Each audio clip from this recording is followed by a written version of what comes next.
자, 용칼 세 번째 섹션으로 이어가겠습니다. 여러분, 김용민의 새 책 혐오를 혐오하다. 이제 사랑해 주실 때가 됐어요. 네, 이제 구매해 주실 때가 됐습니다. 네, 이 책을 100권 사면은 쓰레기도 인간이 된다는 소문이 있어요. 네, 그래요. 마늘을 먹어야 뭐 인간이 된다.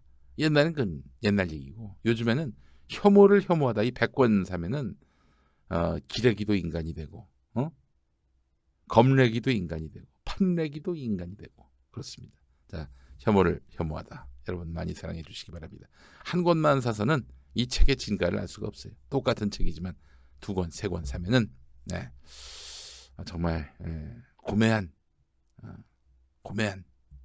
인품을 가지신 그런 시민이 될 수 있을 것입니다. 예.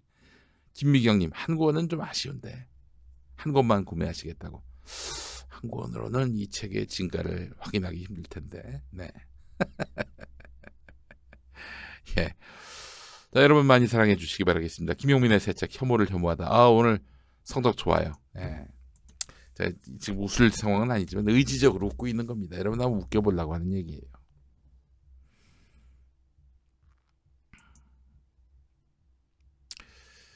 예스24 사회정치 일간 순위 6위, 교보문고 정치사회 주간 베스트 12위, 알라딘 종교역학 주간 베스트 5위. 네, 상승세입니다. 여러분 많이 도와주십시오. 자, 안 사실까봐 제가 또 이렇게 링크를 다 답니다. 예.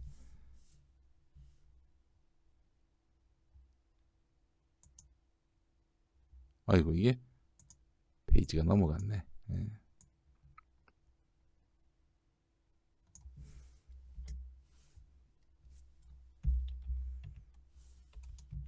아이고 세상에, 이렇게까지 적어드렸는데도 안 사면은 이 사람인가요?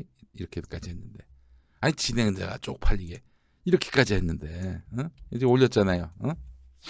자, 이제 구매를 하실 때가 됐어요. 네. 자, 그나저나 지금 방금 들어온 소식에 의하면은 오우, 충격적인데요. 군인권센터 임태훈 소장이 충격적인 사실을 폭로했습니다. 박근혜 전 대통령 탄핵 국면 당시에 국군 기무사령부 계엄령 문건에 대한 수사와 관련해 서울중앙지검장 윤석열 검찰총장, 당시 서울중앙지검장이었던 윤석열 검찰총장에게도 책임이 있다. 이런 주장이 나왔어요. 그래서 뭐 처음에는 이제 거기 판사,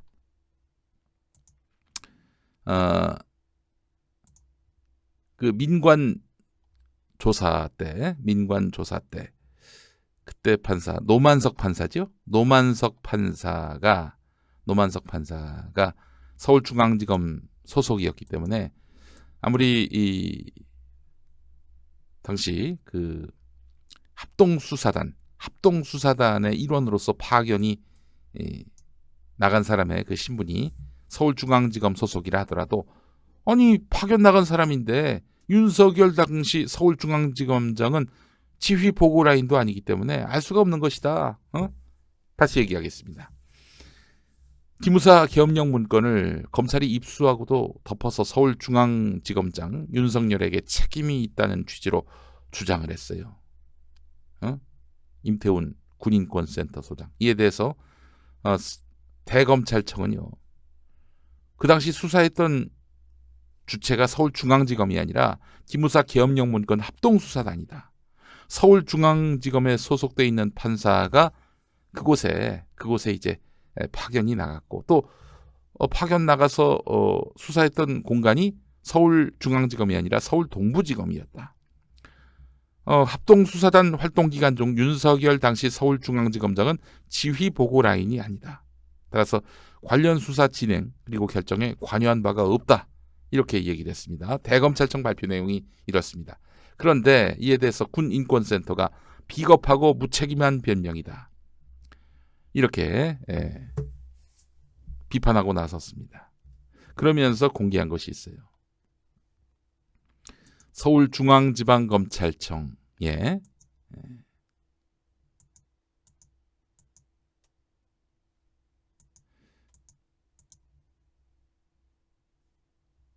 직인, 서울중앙지검장의 직인 보시죠. 예.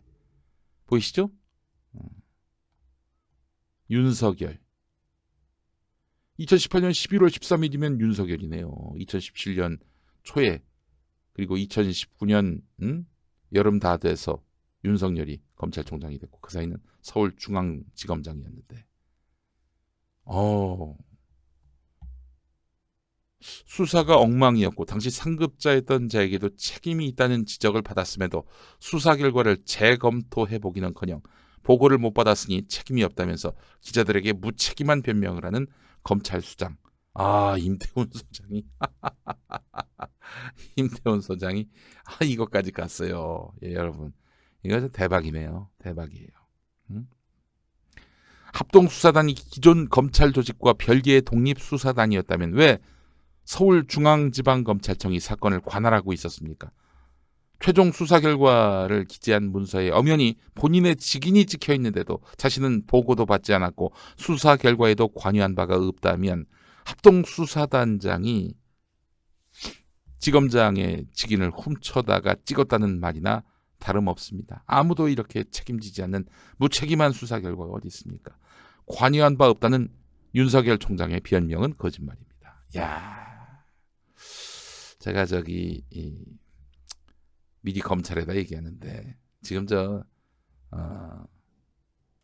임태훈 소장 윤모일병 사건 기억하시죠? 군내에서 정말 어마어마한 따돌림을 당했던 윤모일병 사건 기억하실 겁니다. 그 폭로한 사람이 바로 임태훈 소장이에요. 아주 박살이 났지. 군이 그것 때문에 개박살이 났어요. 그랬던 임태훈 소장입니다. 지금 임태훈을 가볍게 여기면 안 돼요. 어디 그냥 시민단체 나부랭이겠지. 이렇게 생각했다간 가평 잣대는 수가 있어요. 가평 잣대는 수가 있습니다. 네. 대단합니다. 군인권센터.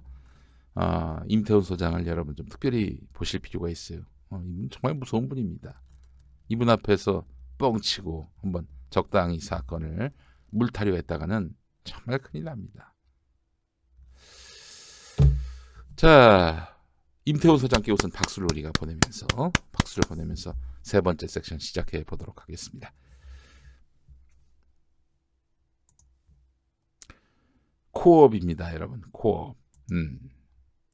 코업은 팟캐스트에서 유일하게 9가지 활력 원료와 페루산 마카가 환상적으로 콜라보된 건강 기능식품입니다. 지금 같은 환절기에는 몸이 더 무거워지고 면역력도 약해지는데 코어업, 활력을 채워주는 페루산 마카에 각종 비타민 그리고 면역에 좋은 아연이 들어있어서 환절기 건강관리에 필수입니다. 저 김용민을 포함한 여러 팟캐스트 진행자들과 재구매 고객이 직접 경험하고 극찬합니다. 매일 코어업 2알로 확 달라지는 아침 맞아보시기 바라겠습니다. 네, 자, 재구매 고객이 직접 경험하고 극찬을 했습니다. 매일 코어업 2알로 확 달라지는 아침 느껴보시기 바라겠습니다. 2+1 이벤트 계속 진행 중인데요. 김용민.com과 포털 검색창에 코어업 검색해 주시기 바라겠습니다. 네, 저분이 누구신가? 김용민 씨네요. 김용민 씨의 아침이 다릅니다. 어제 새벽 1시에 그 방송 끝났어요. 정선태 교수님, 이완배 기자님 그 방송하느라고 1시에 들어갔어. 그래서 12시 반쯤에 이완배 기자하고 방송 마무리하는데 그때 갑자기 소식이 들어온 거예요. 정경심 교수 구속됐다고. 이완배 기자도 저도 멘붕에 휩싸였습니다.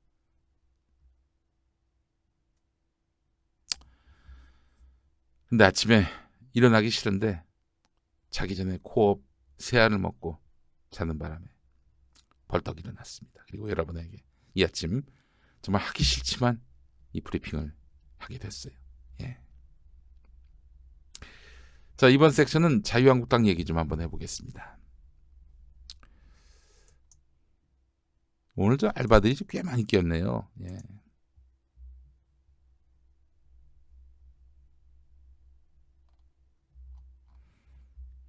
알바들이 너무 많이 왔어요. 그리고 고맙지 뭐. 지금 동접자 수가 몇 명인가요? 예.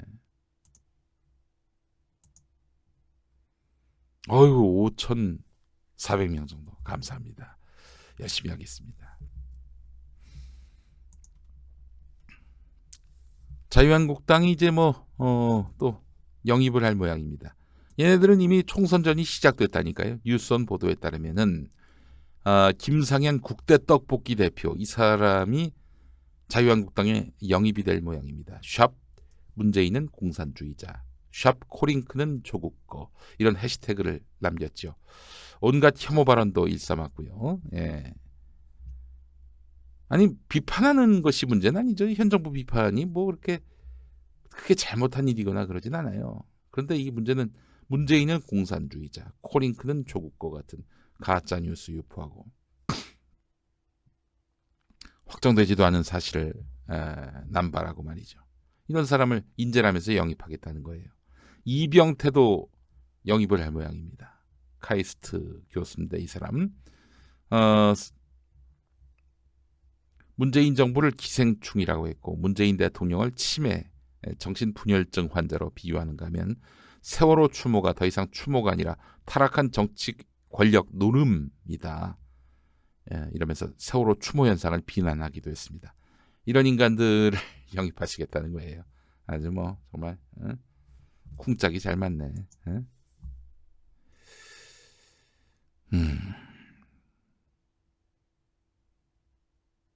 정말 참 떡볶이 당입니다. 정말.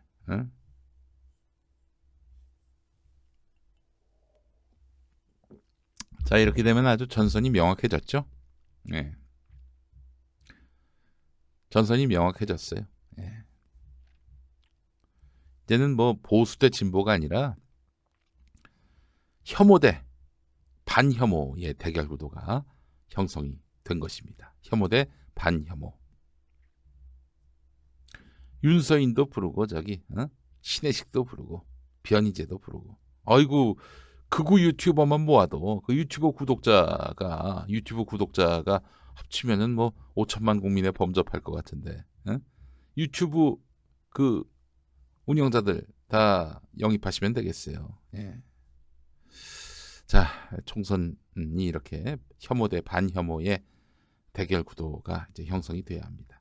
그렇다면 민주당이나 이런 진보 정당에서도 당연히 혐오주의자들 이런 사람들 부르면 안 되겠죠. 그럴 리는 없겠지만 워낙 전선이 명확하니까요. 예.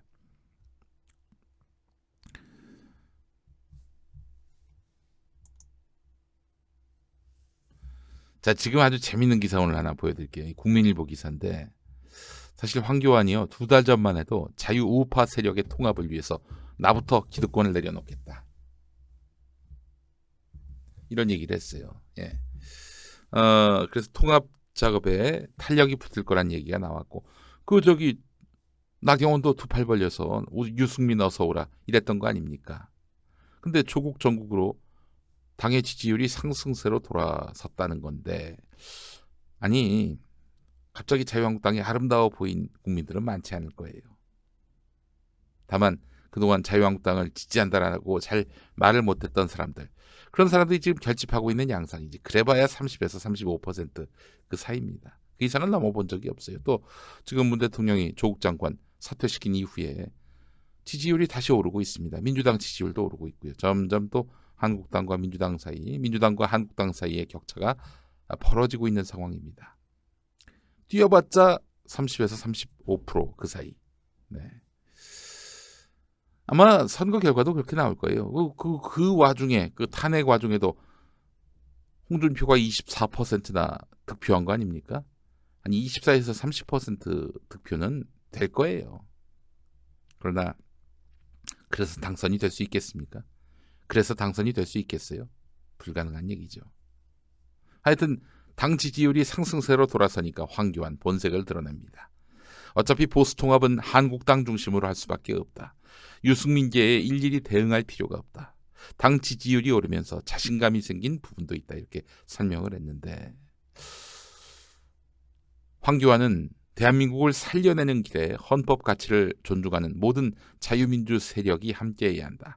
큰 나, 대아를 위해서 작은 나를 내려놓겠다는 자세를 갖는다면 대통합의 길이 열린다고 생각한다.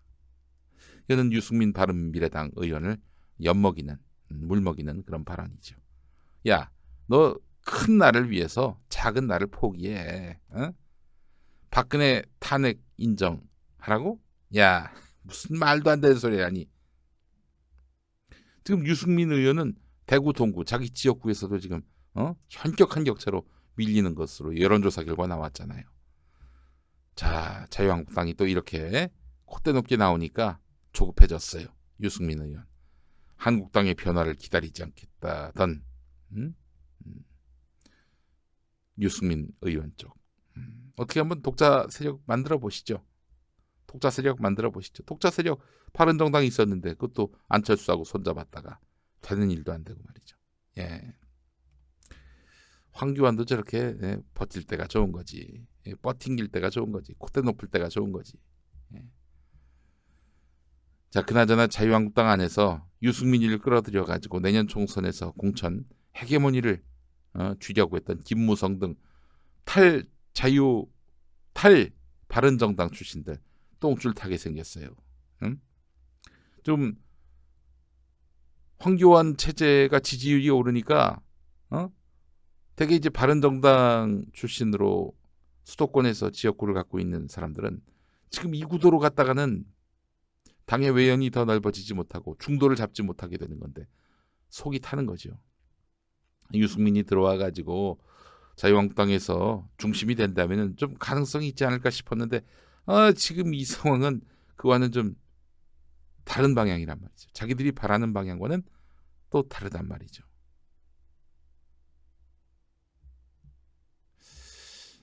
유승민 계속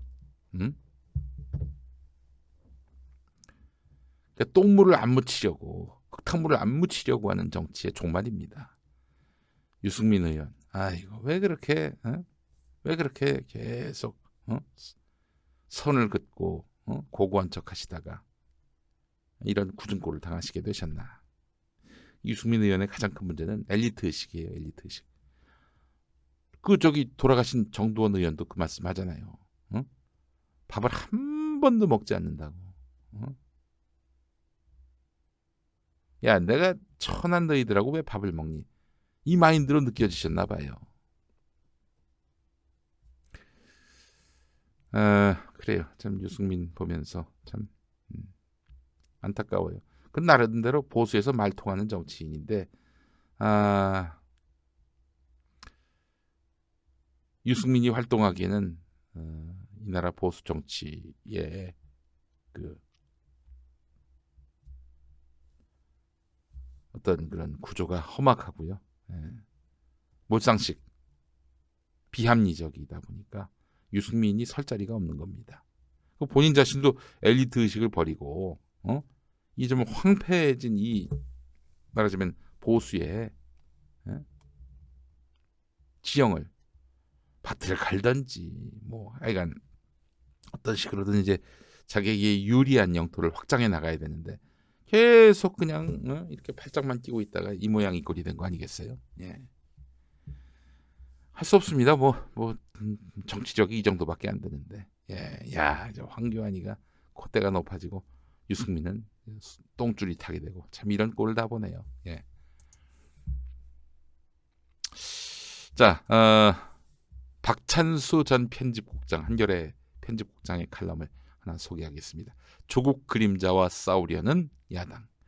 조국 논란은 그의 사퇴로 일단락되기보다는 광장과 국회 그리고 검찰에서 첨예한 전선을 형성하며 내년 4월 총선까지 이어질 것으로 보인다. 동력은 끝까지 조국의 그림자를 부여잡고 싸우겠다는 야당과 보수 언론에 지칠 줄 모르는 집착이다. 그래요. 이 송경호뿐만 아니라 법원의 판사들이 검찰하고 작당해서 조국 일가를 탈탈 털겠다. 그 마음이라면은 내년 총선까지 이 국면 이끌어갈 수 있겠죠.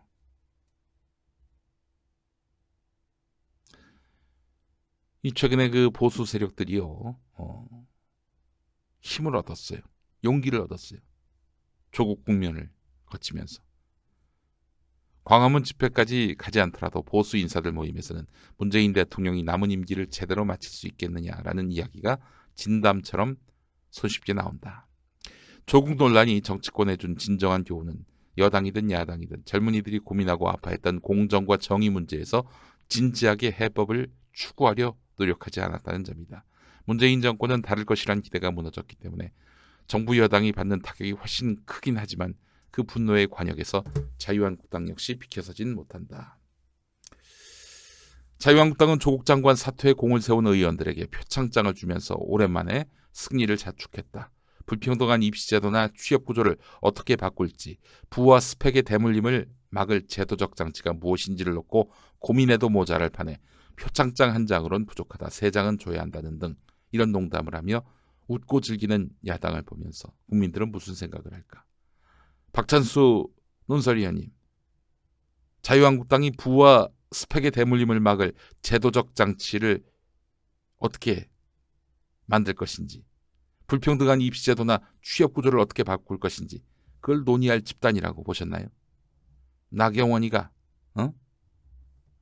아들, 딸 특혜 입시 의혹을 사고 있는 나경원이가, 또 황교안이가, 그리고 본인 자신이 사학재단, BD 사학재단에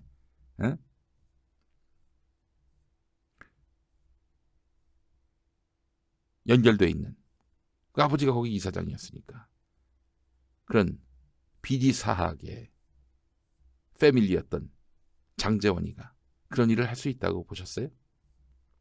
뭐 박찬수 의원께 제가 뭐라고 하는 건 아니고요. 조국 장관 가족을 물고 뜯어 장관 사퇴라는 전리품을 얻은 거로는 모자라 앞으로도 계속 몰아붙여서 정치적 이익을 극대화할 생각만 하는 야당에게서 공정과 정의를 기대하는 건 우물에서 숭늉 찾는 격이 아닐까.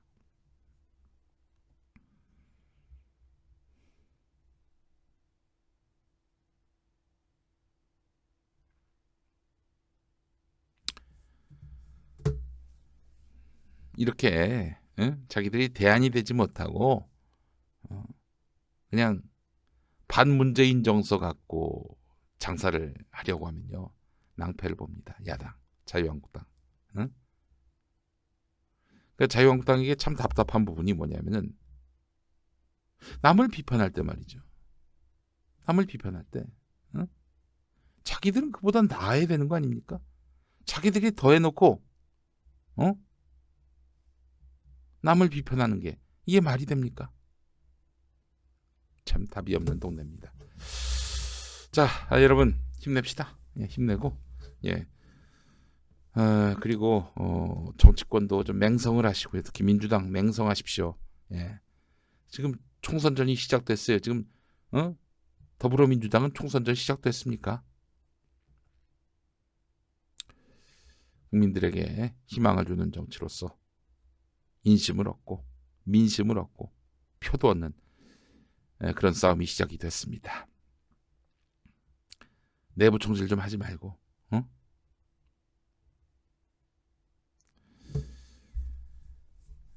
마무리하겠습니다. 여러분, 내일 다시 뵙겠습니다.